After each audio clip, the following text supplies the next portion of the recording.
الحمد لله وحده لا شريك له ولا نديدا والصلاة والتسليم على سيدنا ونبينا محمد عبده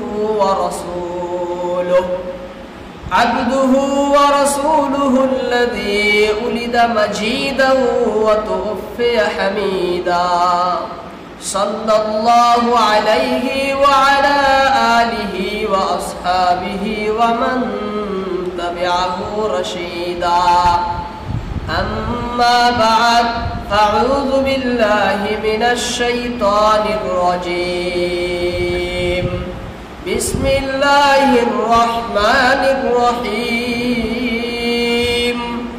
إنا أنزلناه في ليلة القدر وما أدراك ما ليلة القدر ليلة القدر خير من 1000 شهر تنزل الملائكة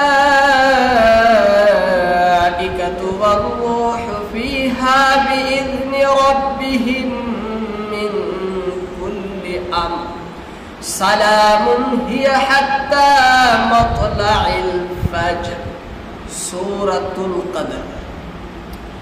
আমি আপনাদের সম্মুখে সূরা কদর তিলাওয়াত করেছি। সূরা কদর পবিত্র কোরআনের ৯৭তম সূরা। এই সূরার ভিতরে ৫টি আয়াত, ২৩টি শব্দ এবং ১১২টি বর্ণ রয়েছে। সূরাটি কোথায় নাজিল হয়েছে, মক্কাতে না মদিনায়, এ নিয়ে উলামাদের দুটি মত রয়েছে।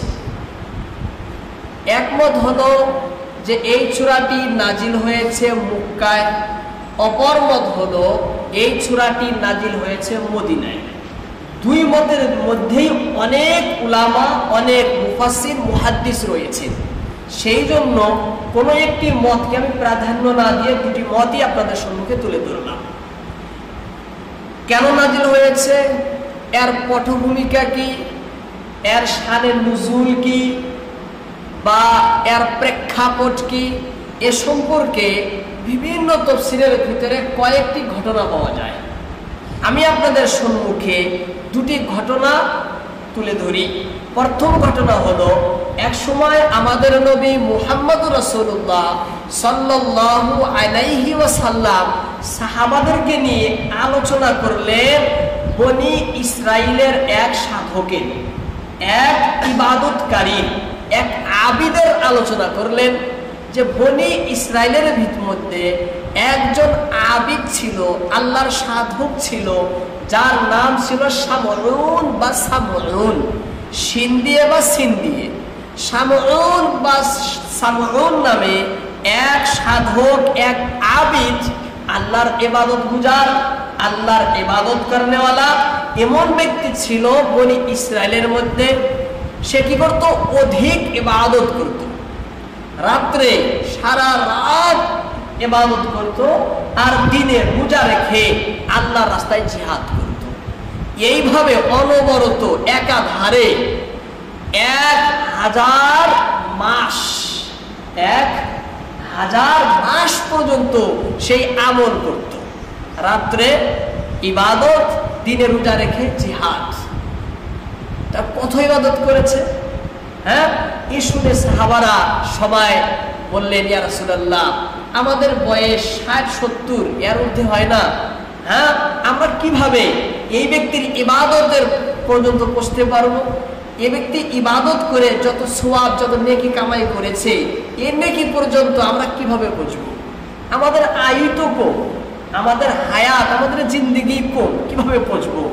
এই কথা শুনে নবীরও মন ক্ষুণ্ণ হলো যে সত্যি তো আমার উম্মতের আয়ু, বয়স একদম কম, নিতান্তই কম, তাহলে তারা কিভাবে তার সব পর্যন্ত পৌঁছবে, হ্যাঁ? তার মোকাবেলা কিভাবে করবে?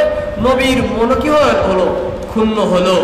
এবং সাহাবারা এ কথাও বলেন যে, ইয়া রাসূলুল্লাহ, যে আমাদের কিছু সময় তো ঘুমেই অতিবাহিত হয়, হ্যাঁ? আমাদের জীবনের অনেক সময় 1/3 সময় ঘুমেই পার হয়ে যায়।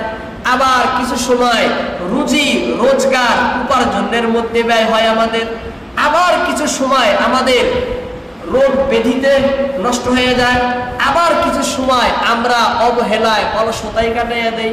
এইভাবে আমাদের সময় কি হয়? নষ্ট হয়। তাহলে আমরা কিভাবে তার সওয়াবপ্রদ বুঝতে পারবো? তার মোকাবেলা প্রতিযোগিতা আমরা কিভাবে করব? নবী দেখলেন সত্যি তো, নবীর মন ক্ষুণ্ণ হলো, নবী গমগীন হয়ে গেলেন। আল্লাহ সূরা কদর নাযিল করে বললেন, ইয়া রাসূলুল্লাহ, হে আমার প্রিয় হাবিব, আপনি মন ক্ষুণ্ণ করবেন না।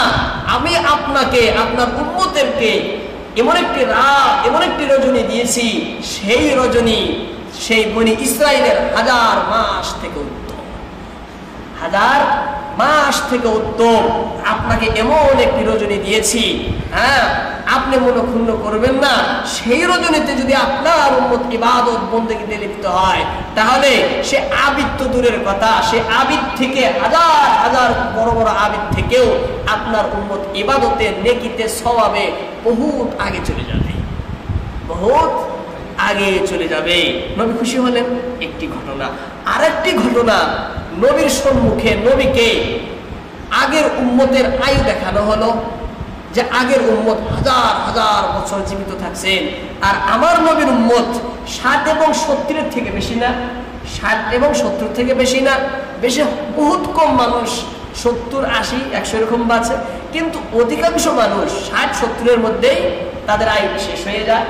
আল্লাহ তাআলা নবীকে দেখাইলেন যে দেখুন, আপনার উম্মতের আয়ু এমন হবে, আর পূর্বে এমন ছিল।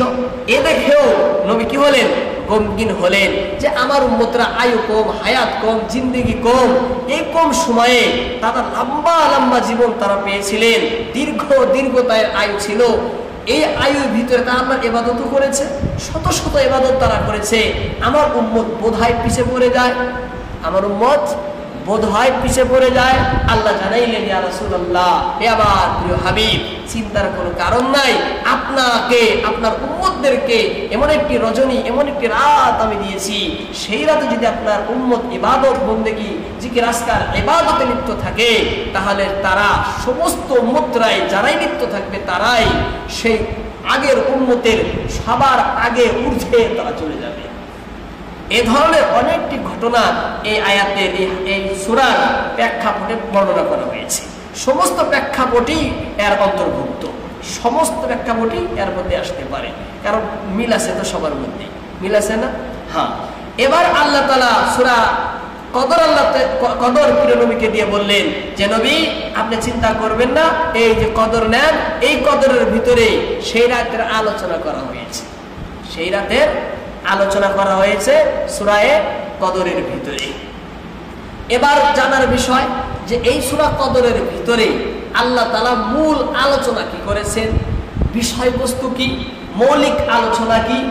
আল্লাহ তাআলা সমগ্র পৃথিবীর মানুষকে, সমস্ত মানুষকে সুন্দরতম অবয়বে সৃষ্টি করেছেন, সুঠাম গঠন, হ্যাঁ, একদম বিচিত্রময় আকৃতি, একদম সৌন্দর্যময় মানুষের চেহারা।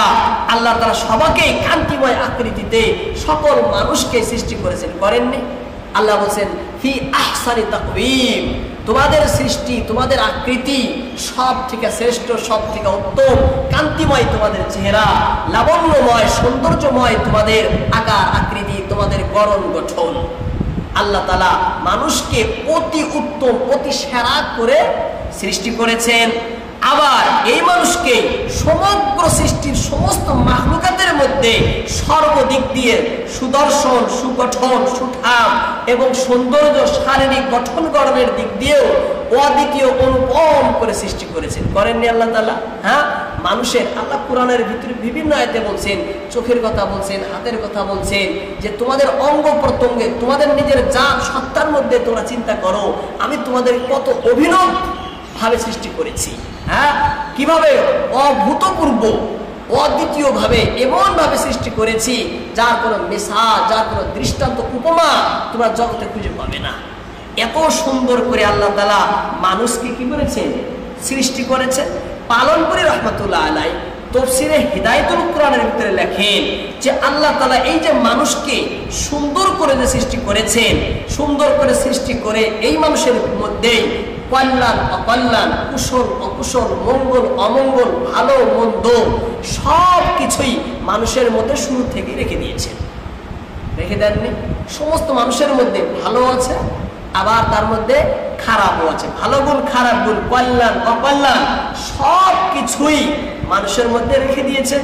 যখন মানুষের মধ্যে সব কিছু রেখে দিয়েছেন, এবার এই মানুষটা মধ্য স্তরে রয়েছে, মধ্য শ্রেণীতে রয়েছে।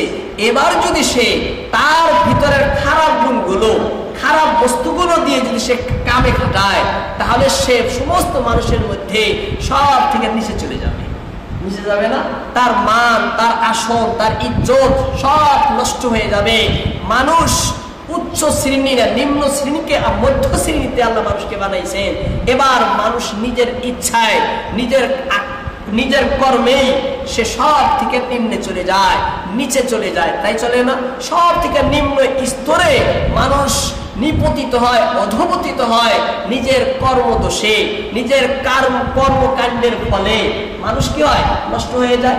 আবার এই মানুষই সেই তার ভিতরে কল্যাণের গুণ, কুশলের গুণ, ভালো গুণগুলো যে দিয়েছেন আল্লাহ তাআলা, সেইগুলোকে যদি খাটায়, সেইগুলোকে যদি কাজে লাগায়, তাহলে এই মানুষই সমস্ত মানুষের মধ্যে সেরা মানুষ হয়। যেমন আমি গত শুক্রবারে বলছি, উলাইকা হুম খায়রুল বারিয়া। আল্লাহ বলছেন গোটা সৃষ্টির ভিতরে সমস্ত মানবকুলের মধ্যে সে সব থেকে সেরা। বলছেন না আল্লাহ তাআলা? হ্যাঁ, সেই ভালো গুণগুলো খাটাইলে, সেই কল্যাণগুলো ব্যবহার করলে, রহমত দয়া, সেই খাইর বরকতগুলো যদি মানুষ ব্যবহার করে, এই মানুষই মধ্য স্তর থেকে, মধ্য শ্রেণী থেকে উচ্চ স্তরে, উচ্চ শ্রেণীতে উপনীত হয়, সে বড় আসনে আসীন হয়। তাই হয় না মানুষ? হ্যাঁ, তাই হয়। আল্লাহ পালনপুর রহমাতুল্লাহ তাফসীরে বলেন যে মানুষ যদি নিজেকে এই মধ্য স্তর থেকে উচ্চ স্তরে নিয়ে যেতে চায়, তাহলে তার ভিতরে দুটি গুণ, দুটি শক্তি সৃষ্টি করতে হবে। কয়টি? দুইটি শক্তি। মানুষের ভিতরে, আমার ভিতরে দুটি যোগ্যতা, দুটি ক্ষমতা, দুটি শক্তি, দুটি পাওয়ার যদি আমি সৃষ্টি করতে পারি, তাহলে আমি মধ্য স্তর থেকে উচ্চ স্তরে উপনীত হব।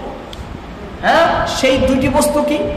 এক হলো জ্ঞানগত যোগ্যতা, এক জ্ঞানগত যোগ্যতা, দুই আমলগত যোগ্যতা। খুব জানি, আমল করলাম না, তার কোনো মূল্য নেই। হ্যাঁ, আমল করি কিন্তু জানি না, তার কোনো মূল্য নেই। কেন মূল্য নেই? আপনি নামাজ পড়েন, নামাজের তরিকা জানেন না। রোজা রাখেন, রোজা রাখার নিয়ম জানেন না, তাহলে আপনার রোজা রাখা হবে? হবে না। সেই জন্য বলা হয়েছে দুটি বৈশিষ্ট্য, দুইটি সিফাত, দুটি শক্তি, দুইটি যোগ্যতা নিজের ভিতরে অর্জন করতে হবে, আনতে হবে। এক নম্বর জ্ঞানগত যোগ্যতা, দুই আমলগত যোগ্যতা। সূরা আলাকার ভিতরে আল্লাহ তাআলা জ্ঞানগত যোগ্যতার আলোচনা করেছেন, আর এই সূরা কদরের ভিতরে আল্লাহ তাআলা আমলগত যোগ্যতার কথা আলোচনা করেছেন। আমলগত যোগ্যতার কথা আল্লাহ তাআলা আলোচনা করেছেন। আর আমলগত যোগ্যতা বাড়ে, আসে কিসে? ইবাদতের মাধ্যমে। কিসের মাধ্যমে? ইবাদতের মাধ্যমে। বান্দা যত ইবাদত বন্দেগী করবে, যত আল্লাহর সাধনা বন্দনা করবে, তার আমলগত যোগ্যতা, আমলগত শক্তি, আমলগত পাওয়ার তার দিনে দিনে বৃদ্ধি হতে থাকবে। হবে না? ইবাদতের মাধ্যমে। ইবাদত কাকে বলে? ইবাদত বলা হয় আল্লাহর আদেশ নবীর তরিকায় পালন করা। সহজ ভাষায় বলছি, অনেক সংজ্ঞা রয়েছে। ইবাদত কাকে বলে? আল্লাহর আদেশ নবীর তরিকায় পালন করার নামই হলো কি? ইবাদত। নবীর তরিকা আছে, আল্লাহর আদেশ নেই। আল্লাহর আদেশ নেই আর নবীর তরিকা থাকলে আল্লাহর আদেশ অবশ্যই থাকবে। হ্যাঁ, আর আল্লাহর আদেশ রয়েছে কিন্তু নবীর তরিকা নাও থাকতে পারে। আপনি আর কোরআন দেখলেন, নবীর তরিকা নিলেন না, এইভাবে নিজের মত হিসেবে আমল করলেন, তাহলে আল্লাহর আদেশ তো পালন করলেন আপনার ভাষায়, কিন্তু সে আমলটা সঠিক হবে না যদি নবীর তরিকাই না হয়। যদি নবীর তরিকাই না হয়, সেই জন্য ইবাদত বলা হয় আল্লাহর আদেশ নবীর তরিকায় পালন করার নাম। এই ইবাদত যদি করে, এই ইবাদতের কারণে বান্দা কি হয়? সব থেকে উঁচা আসনে আসীন হয়ে যায়। আল্লাহ তাআলা বলেন যে দেখো তোমাদের আয়ু যদিও কম, তবুও একটি রাত তোমাদেরকে আমি দিয়েছি, সেই রাতে যদি তোমরা ইবাদত করো তাহলে তোমাদের সেই আমলগত যোগ্যতা, সেই আমলগত পাওয়ার, সেই আমলগত ক্ষমতা সবার থেকে উঁচা, সবার থেকে ঊর্ধ্বে তোমাদের হয়ে যাবে। এই কথাই আল্লাহ তাআলা এই সূরার ভিতরে আলোচনা করেছে। তাই করেননি? এই সূরার ভিতরে আল্লাহ তাআলা কি আলোচনা করেছে? যে দেখো আমি তোমাদেরকে পবিত্র কুরআন দিয়েছি। কি দিয়েছি? পবিত্র কুরআন দিয়েছি। আর এই কুরআন দিয়েছি, আর সেই কুরআন আমি নাজিল করেছি কোনে জানো? লাইলাতুল কদরে, শবে কদরের রাত্রে সেই কুরআন আমি তোমাদের জগতে প্রেরণ করেছি, অবতীর্ণ করেছি লাইলাতুল কদরে।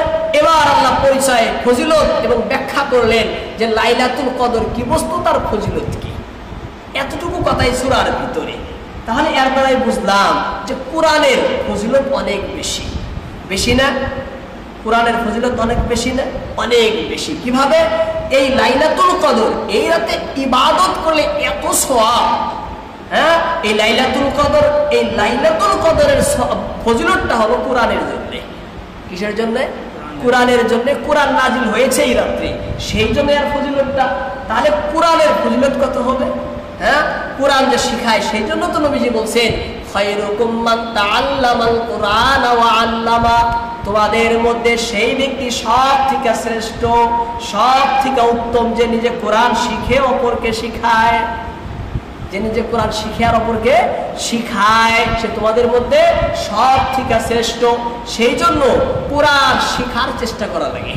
যারা শিখছি তারা আমরা নিয়মিত করি, যারা শিখি নাই তারা শেখার চেষ্টা করি। ইনশাল্লাহ আমরা করবো তো সবাই ইনশাল্লাহ।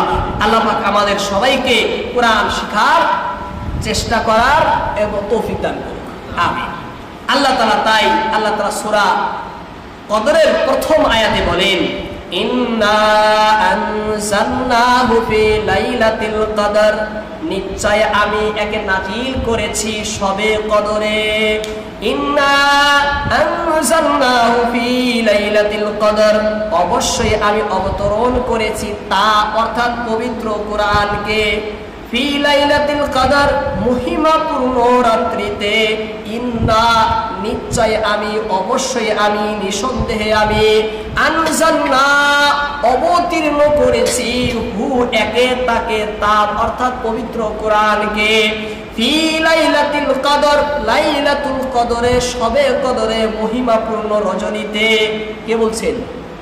আল্লাহ তাআলা বলেন। আল্লাহ রাব্বুল আলামিন নিজের বক্তব্যটিকে অধিকতর বলিষ্ঠ, বেগবান করার জন্য, কথাকে জোর দেওয়ার জন্য মহান আল্লাহ তাআলা নিশ্চিতার্থক অব্যয় ইন্না ব্যবহার করেছেন। আল্লাহ বলছেন ইন্না নিশ্চয়, অবশ্যই, নিঃসন্দেহে, নিঃসন্দেহে, আনজালনা আমি নাজিল করেছি।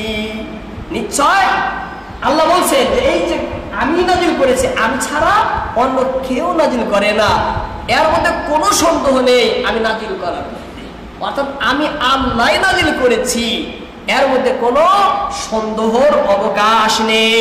কি নাজিল করেছি? হু তাকে, তাকে মানে কোরআন। কোরআন হলো বিশেষ্য, তাকে হলো সর্বনাম। হু সর্বনাম কেন উল্লেখ করলেন? সর্বনাম উল্লেখ করার দ্বারা আল্লাহ তাআলা কোরআনের সুবিশাল মহত্ব, শ্রেষ্ঠত্ব প্রকাশ করেন। হ্যাঁ, যে কোরআন এত বিশাল, এত মহত্ব, এত শ্রেষ্ঠত্ব, আর আল্লাহ যা নাজিল করেন তার শ্রেষ্ঠত্বই হয়, তাই বড়ই হয়, সুবিশাল না হয়ে পারে না। সেই জন্য আল্লাহ তাআলা সর্বনাম ব্যবহার করলেন, বিশেষ্য কোরআনকে না বললেন ইন্না আনজালনাহু, আমি তাকে নাজিল করেছি। তাকে মানে পবিত্র কোরআনকে, পবিত্র কোরআনকে নাজিল করেছি। এবার প্রশ্ন, আল্লাহ তাআলা এভাবে কেন বললেন? হ্যাঁ, এ ভাগ ভঙ্গিমায় কেন বললেন? তাফসীরে লেখেন এর উদ্দেশ্য যাতে শ্রোতারা উৎকর্ণ হয়, অভিভূত হয়, তারা ধ্যানের সহিত কান খাড়া করে শুনে, ধ্যানের সহিত যেন কান খাড়া করে তারা শুনে। আর আল্লাহ তাআলা পরিষ্কার ভাবে পবিত্র কোরআনকে তার সাথে সাথে দ্বিতীয় শব্দ যোগ কি করলেন? লাইলাতুল কদর। হ্যাঁ, ইন্না জোর দিলেন, হ্যাঁ, আনজালনাহু কুরআনকে বিশেষণায় সর্বনাম আনলেন। তৃতীয় ফি লাইলাতুল কদর, অর্থাৎ লাইলাতুল কদর, শবে কদরে এই কোরআনকে নাজিল করেছেন। তিনটি ফজিলতপূর্ণ বড় বড় বস্তু এনে আল্লাহ তাআলা পরিষ্কার ভাষায় গোটা বিশ্বের মানুষকে জানাইলেন, দেখো এই যে মুহাম্মাদের কাছে যে কিতাবটা, দেখো এই যে মুহাম্মদ সাল্লাল্লাহু আলাইহি সাল্লাম আমি আল্লাহর হাওলা দিয়ে তোমাদের কাছে যে কোরআন তেলাওয়াত করে করে শোনায়, এটা কিন্তু আমি নাজিল করেছি। কে নাজিল করেছে? আমি আল্লাহ নাজিল করেছি। এর মধ্যে কি নেই? কোনো সন্দেহ নেই, কোনো সন্দেহ, কোনো অবকাশ নেই। কে নাজিল করেছে? আল্লাহ তাআলা। আল্লাহর পরিচয় কি? পবিত্র কোরআনের ভিতরে বিভিন্ন আয়াতে বিভিন্ন ভঙ্গিমায় মহান আল্লাহ তাআলা নিজের পরিচয় তিনি তুলে ধরেছেন। যেমন সূরা বাকারার 255 নম্বর আয়াতে নিজের পরিচয় তুলে ধরেন। আমরা একে আয়াতুল কুরসি নামে জানি। আয়াতুল কুরসি, এই আয়াতুল কুরসির ভিতরে আল্লাহ নিজের পরিচয় তুলে ধরেছেন। আল্লাহ কে? আল্লাহর পরিচয় কি? আল্লাহ তাআলা বলেন, আল্লাহু লা ইলাহা ইল্লা হুয়াল হাইয়ুল কাইয়্যুম। আল্লাহু, আল্লাহ তাআলা, লা ইলাহা, নেই কোনো উপাস্য, নেই কোনো আরাধ্য, ইল্লাহু, তিনি ব্যতীত, আল্লাহ ছাড়া কোনো উপাস্য নেই। আল হাই, আল হাই, তিনি চিরঞ্জীব, চিরন্তন, চিরজীবী। আল কাইয়্যুম, তিনি সর্বদা রক্ষণাবেক্ষণকারী, তিনি সর্বদা রক্ষণাবেক্ষণকারী। লা তাখুযুহু, তাকে স্পর্শ করে না, তাকে ছোঁয় না। সিনাতু ওয়ালা নাওম, সিনা মানে তন্দ্রা, ওয়ালা নাওম মানে নিদ্রা। আল্লাহ তাকে নিদ্রা এবং তন্দ্রা স্পর্শ করে না। নিদ্রা বলা হয় ঘুমকে, আর তন্দ্রা ওই যে ঘুমের আগে যে মানুষের ঝুমে। হ্যাঁ, আল্লাহ নিদ্রা তন্দ্রা আল্লাহকে কি করে না? স্পর্শ করে না।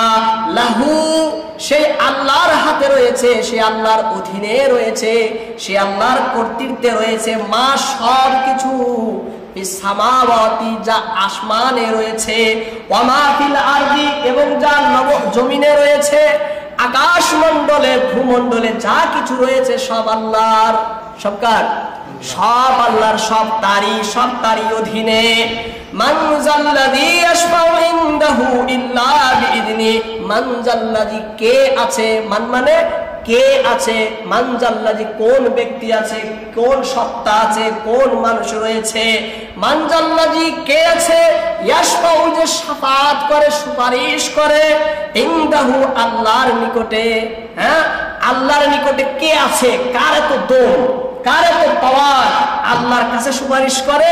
ইল্লা বিইذনিহি, তার অনুমতি ছাড়া, তার অনুমতি ছাড়া, তার ইজাজত বিনে কার এত পাওয়ার আছে আল্লাহর কাছে সুপারিশ করে? কারো কারণে। ওয়ালা ইয়ালামু মা বাইনা আইদিহিম ওয়া মা খালফাহুম, ইয়ালামু, তিনি সব কিছু জানেন। মা বাইনা আইদিহিম, যা তাদের সামনে রয়েছে, ওয়া মা খালফাহুম, যা তাদের পিছনে রয়েছে। মহান আল্লাহ তাআলা সমুদায় প্রকাশ্য অপ্রকাশ্য সব বস্তু সম্পর্কে পরিপূর্ণ জ্ঞাত, অবগত। জ্ঞাত না, সব কিছুই আল্লাহ তাআলা পরিপূর্ণভাবে জানেন। ওয়ালা ইউহিতুন, ওয়ালা ইউহিতুন, কেউ, কারো কোনো ক্ষমতা নেই আয়ত্ত করার, কারো কোনো ক্ষমতা নেই আয়ত্ত করার, কেউ সক্ষম নয় আয়ত্ত করার। কি? বিশাইয়িন মিন ইলমিহি, আল্লাহর জ্ঞানের কোনো কিছু, বিশাইয়িন, কোনো কিছু, মিন ইলমিহি, আল্লাহর জ্ঞানের, আল্লাহর জ্ঞানের কোনো কিছু আয়ত্ত করবে এমন কেউ নেই, এমন কেউ নেই, কেউ সক্ষম নয় আয়ত্ত করবে। ইল্লা বিমা শাআ, হ্যাঁ, ততটুকুই আয়ত্ত করতে পারবে যতটুকু আল্লাহ তাআলা চান, যতটুকু আল্লাহ তাআলা চান। আল্লাহ পাওয়ার দেখাইতেছেন। ওয়াসিয়া কুরসিয়্যুহুস সামাওয়াতি ওয়াল আরদ, আল্লাহর কুরসি বেষ্টিত রয়েছে, বেষ্টন করা রয়েছে। কি? আসমান এবং জমিন। আল্লাহর কুরসি আকাশ ও জমিন পরিবেষ্টন করে রয়েছে। ওয়ালা ইয়াউদুহু হিফযুহুমা ওয়ালা ইয়াউদুহু তাকে ক্লান্ত করে না, ক্লিষ্ট করে না, শ্রান্ত করে না, হয়রান পরেশান করে না। হিফযুহুমা, এই আসমান জমিনের রক্ষণাবেক্ষণায়, এই আসমান জমিনের রক্ষণাবেক্ষণায় আল্লাহকে কি করে না? ক্লান্ত করে না। অর্থাৎ গোটা সৃষ্টিকেই আল্লাহ যে রক্ষণাবেক্ষণা করেন, এর জন্য আল্লাহ কোনো সময় ক্লান্ত হন না, হয়রান পরেশান হন না। কেন? ওয়াহুয়াল আলিয়্যুল আযীম, কারণ তিনি সুউচ্চ মহান, কারণ তিনি সুউচ্চ মহান। এটা পরিচয় আল্লাহর। এইভাবে বিভিন্ন সূরার ভিতরে আল্লাহর পরিচয় আল্লাহ তুলে ধরেছেন। তাবারাকাল্লাযী বিয়াদিহিল মুলক, এটা আল্লাহর পরিচয় যে সেই পাক সত্তা, যেই সত্তার হাতে সমগ্র রাজত্ব রয়েছে, সমগ্র রাজত্ব রয়েছে। বিভিন্ন আল্লাহ বলছেন আমার পাওয়ার জীবকে সজীব থেকে, সজীবকে নির্জীব থেকে আমি সৃষ্টি করি। করেন আল্লাহ তাআলা। সে আল্লাহ বলছেন ইন্না আনজালনাহু ফি লাইলাতুল কদর, আমি এই পবিত্র কোরআনকে লাইলাতুল কদরে আমি নাজিল করেছি। কে নাজিল করেছেন? আল্লাহ তাআলা। কি নাজিল করেছেন? পবিত্র কোরআন। পবিত্র কোরআন কিন্তু আল্লাহর কালাম। পবিত্র কোরআন আল্লাহর কালাম, আল্লাহর বাণী। যেমন আসমান জমিন একটা মখলুক, কোরআন তেমন আল্লাহর মখলুক না। কোরআন তেমন আল্লাহর কি না? মখলুক না। কোরআন আল্লাহর নিজস্ব সত্তা থেকে নির্গত কালাম। হ্যাঁ, আল্লাহ যেমন কদিম, অনন্ত অনাদি, আল্লাহর কালামও তেমন অনন্ত অনাদি। যখন থেকে আল্লাহ আছেন তখন থেকেও কালাম আছেন। আল্লাহ যখন থেকে তখন থেকে কালামও।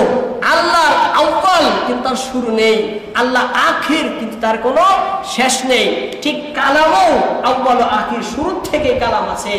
এই কালাম কোনো মাখলুক না, কালাম সৃষ্ট না, কালাম হলো আল্লাহর কথা, আল্লাহর বাণী, আল্লাহর বাণী। এই আকীদা আমাদের মুসলমানের রাখতে হবে। কেউ যদি আল্লাহর কালামকে মাখলুক মনে করে, কোরআনকে আল্লাহর কালাম মনে না করে, তাহলে কিন্তু তার ঈমানের ভিতরে কমতি আসবে, ভেজাল আসবে। কি আসবে? ভেজাল আসবে। আমি বলছি না সে কাফির হয়ে যাবে, কাফির বলছি না, কিন্তু ঈমান কাফির হয়ে যাবে। অনেক ইমামগণ বলেছেন, অনেক ইমামগণ বলছে সে কাফিরই হয়ে যাবে। বহুত ইতিহাসের ভিতরে এই কালাম মাখলুক না আল্লাহর কালাম, পবিত্র কোরআন, এই নিয়ে বহুত একসময় ঝগড়া ছিল জগতে, বর্তমান নেই। কারণ সমস্ত মানুষ আজ জেনে গেছে, বুঝে গেছে যে কোরআন হলো আল্লাহর কালাম, তাই না? সবাই জানে না এখন? সবাই জেনে গেছে, বুঝে গেছে যে কোরআন হলো আল্লাহর কালাম। এই কোরআন আল্লাহর কালাম সত্তাগত একটা বৈশিষ্ট্য, সত্তাগত একটা বৈশিষ্ট্য, একটা সিফাত। এই কালাম আল্লাহ অবতীর্ণ করেছেন নবীর উপরে। কার উপরে? নবীর উপরে। আমাদের নবী মুহাম্মদুর রাসূলুল্লাহ সাল্লাল্লাহু আলাইহি ওয়াসাল্লামের উপরে কোরআন অবতীর্ণ করা হয়েছে দুইবার। কয়বার? কয়বার নাজিল করা হয়েছে? দুইবার নাজিল করা হয়েছে। প্রথমবার নাজিল করা হয়েছে লাউহে মাহফুজ থেকে। আসমানের দুনিয়ার মধ্যে একটা জায়গা আছে যার নাম বাইতুল ইজ্জাহ। নাম কি জায়গা? এই আসমানের দুনিয়া, এই যে দুনিয়ার আকাশ আমরা যে দেখি, আকাশ তো দেখা যায় না আবরণের কারণে। এই আকাশের মধ্যে একটা জায়গা আছে, যে জায়গার নাম হলো বাইতুল ইজ্জাহ। বাইতুল ইজ্জাহ। সেই বাইতুল ইজ্জার ভিতরে আল্লাহ তাআলা লাউহে মাহফুজ থেকে সর্বপ্রথম একসাথে সম্পূর্ণ কোরআন নাজিল করেছেন। একসাথে সম্পূর্ণ কোরআন আল্লাহ তাআলা নাজিল করেছেন। ওইভাবেই নাজিল করেছেন যেইভাবে বর্তমান আমাদের কাছে রয়েছে। সূরা ফাতিহা থেকে সূরা নাস পর্যন্ত যেইভাবে ছিল, আছে বর্তমান, ঠিক এইভাবেই আল্লাহ তাআলা লাউহে মাহফুজ থেকে নিয়ে আসমানের দুনিয়ার মধ্যে একটা জায়গা যার নাম বাইতুল ইজ্জাহ, সেখানে নাজিল করেছে, অবতীর্ণ করেছেন। আর সেখান থেকে আমাদের নবীকে 23 বছর লাগাতার, 23 বছর প্রয়োজন মোতাবেক যখন যখন যে আয়াতের দরকার সেই আয়াত তখন থেকে নিয়ে, সেখান থেকে নিয়ে জিবরাইলের মাধ্যমে নবীর কাছে পৌঁছায় গেছে। হ্যাঁ, পৌঁছায় দিয়েছেন যে জিবরাইল যাও নবীর কাছে আয়াত নিয়ে যাও, এই আয়াত নিয়ে যাও। এই জন্যই তো নবী বলেন এই আয়াত অমুক সূরার পরে রাখো, এই আয়াত অমুক জায়গায় রাখো, কারণ তরতিবটা আগেই যে ছিল, তরতিবটা আগেই ছিল, সেই জন্য সেই তরতিবেই লিপিবদ্ধ করার সময় সেই তরতিবেই লিপিবদ্ধ করা হয়েছে। নবীর কাছে আসমান থেকে জিবরাইলের মাধ্যমে নবীর কাছে পৌঁছাইছেন, এই পৌঁছাইছেন 23 বছরে। কয় বছরে? 23 বছরে। এর আগে কোরআন নাজিল হয়েছে লৌহে মাহফুজ থেকে প্রথম আসমানের দুনিয়ার বাইতুল ইজ্জায় লাইলাতুল কদরে। কোথায়? লাইলাতুল কদরে, এই সবে কদরে, হ্যাঁ, কদরের রাত্রে। এই কথাই তো আল্লাহ বলছেন, ইন্না আনজালনাহু ফি লাইলাতুল কদর, এই কোরআন আমি নাজিল করেছি লাইলাতুল কদরে। লাইলাতুল কদরে পরিপূর্ণ কোরআন এই লাইলাতুল কদরে লৌহে মাহফুজ থেকে আসমানের দুনিয়া বাইতুল ইজ্জায় নাজিল করেছে।